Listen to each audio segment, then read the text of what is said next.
한때 세계 최고의 정보기술 기업 총수가 극찬했다는 소문이 돌던 회사가 있었습니다. 로봇 청소기와 첨단 홈시어터 컴퓨터를 만들어 해외로 수출하던 강소기업, 정부가 히든 챔피언으로 치켜세우던 혁신의 아이콘. 그런데 이 회사의 화려한 실적과 눈부신 수출 기록은 알고 보니 거의 대부분이 정교하게 조작된 허구였습니다. 은행 10곳 넘게가 속아 넘어가 내준 돈이 조 단위에 달했고 무역보험을 담당하는 공기업까지 함께 넘어갔습니다. 오늘은 대한민국 금융권을 발칵 뒤집어 놓은 모뉴엘 사기 대출 사건, 그 치밀하고도 대담한 사기극의 전모를 처음부터 파헤쳐 보겠습니다. 모뉴엘은 겉으로 보면 흠잡을 데 없는 우량 중견 기업이었습니다.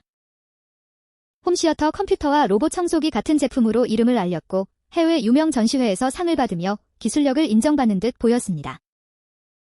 매년 매출이 가파르게 늘어 수천억 원, 나중에는 조 단위에 이르렀고 그 대부분이 수출에서 나온다고 발표됐습니다. 세계 시장을 누비는 강소기업이라는 이미지의 언론과 정부가 앞다투어 찬사를 보냈고 회사는 혁신 중소기업의 대표 사례로 여러 차례 소개됐습니다. 세계적인 기업의 총수가 이 회사의 제품에 관심을 보였다는 이야기까지 돌면서 모뉴엘은 작지만 강한 기술 기업의 표본처럼 여겨졌습니다. 그런데 바로 이 눈부신 성장 스토리가 실은 사기극을 위한 완벽한 무대 배경이었습니다. 사기의 핵심 수법은 무역금융을 악용하는 것이었습니다.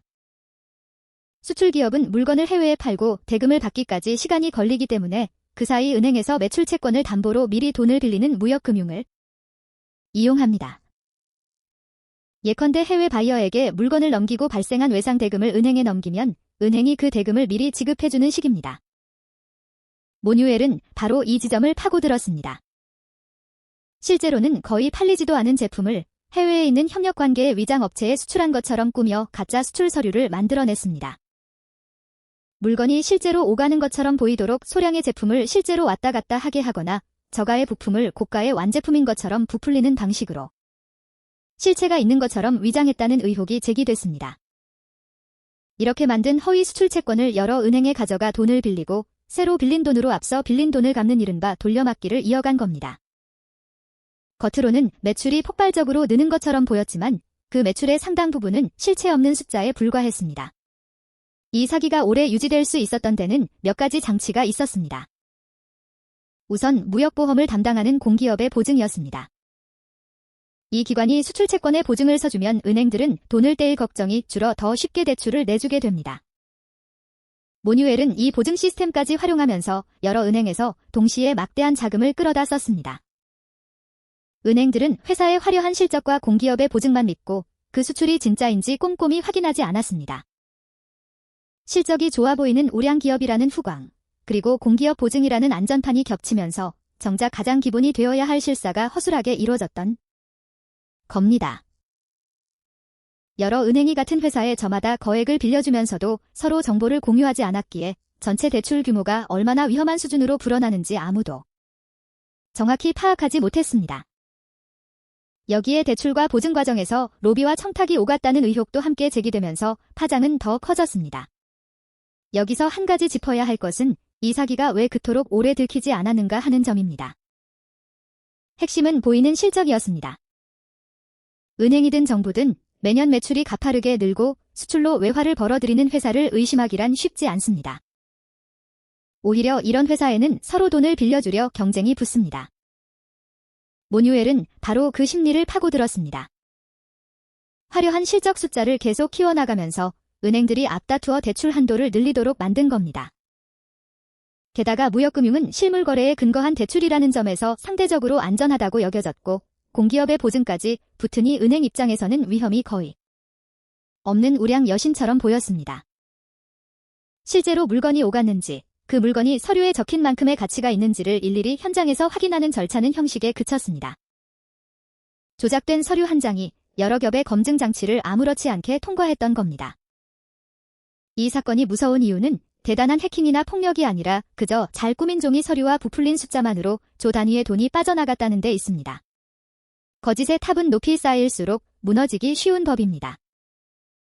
돌려막기로 유지되던 자금 구조는 어느 순간 한계에 다다랐습니다. 새로 빌리는 돈보다 갚아야 할 돈이 걷잡을 수 없이 불어나면서 2014년 회사는 결국 자금 흐름이 막혔습니다.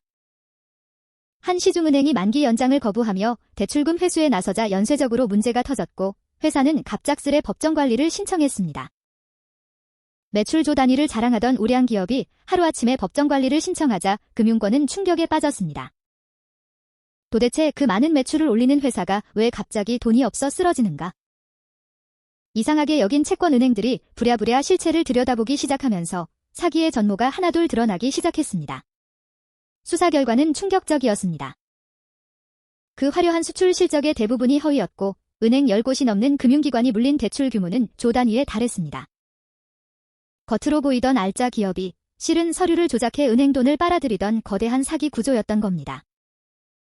검찰 수사와 재판을 통해 회사 대표를 비롯한 핵심 인물들의 조직적인 사기 행각이 드러났고 이들은 무거운 처벌을 받았습니다. 회사 대표에게는 중형이 선고됐으며 범행에 가담하거나 관리 감독을 소홀히 한 이들에 대한 사법적 판단도 이어졌습니다. 보증을 서준 공기업과 대출을 내준 은행들의 책임 문제도 도마에 올랐습니다. 회사는 회생하지 못하고 결국 정리수순을 밟았습니다. 이 사건이 남긴 파장은 컸습니다. 무엇보다 금융권의 허술한 여신심사가 도마 위에 올랐습니다. 서류만 그럴듯하면, 실적 숫자만 화려하면 정작 그 돈이 진짜 물건을 판 대가인지 확인조차 제대로 하지 않고 거액을 내주는 관행이 만천하에 드러난 겁니다. 여러 은행이 같은 회사에 중복해서 물린 것도 서로 정보를 공유하지 않고 각자 후광만 보고 돈을 빌려준 결과였습니다. 또한 정부가 히든 챔피언이라 치켜세우던 회사가 사실은 사기 기업이었다는 점은 정부 인증과 언론의 찬사가 얼마나 허망하게 이용될 수 있는지를 보여줬습니다. 권위 있는 기관의 인정이 곧 진실의 보증은 아니라는 뼈아픈 교훈이었습니다. 모뉴엘 사건 이후 금융권은 무역금융과 수출채권에 대한 심사를 대폭 강화했고 실물 거래를 검증하는 절차를 손보게 됐습니다. 은행 간 정보 공유와 보증기관의 심사 방식에 대한 반성도 이어졌습니다. 그러나 이미 물린 돈은 대부분 회수되지 못했고 그 손실은 결국 금융 시스템 전체가 나눠지게 됐습니다. 겉으로 보이는 숫자와 화려한 명성 뒤에 실체가 있는지를 확인하는 것, 그 기본을 소홀히 한 대가가 얼마나 큰지를 모뉴엘은 뼈아프게 증명했습니다. 반짝인다고 다 금은 아니며 성공 스토리가 화려할수록 그 이면을 냉정하게 들여다봐야 한다는 교훈은 지금도 우리 곁에서 유효합니다.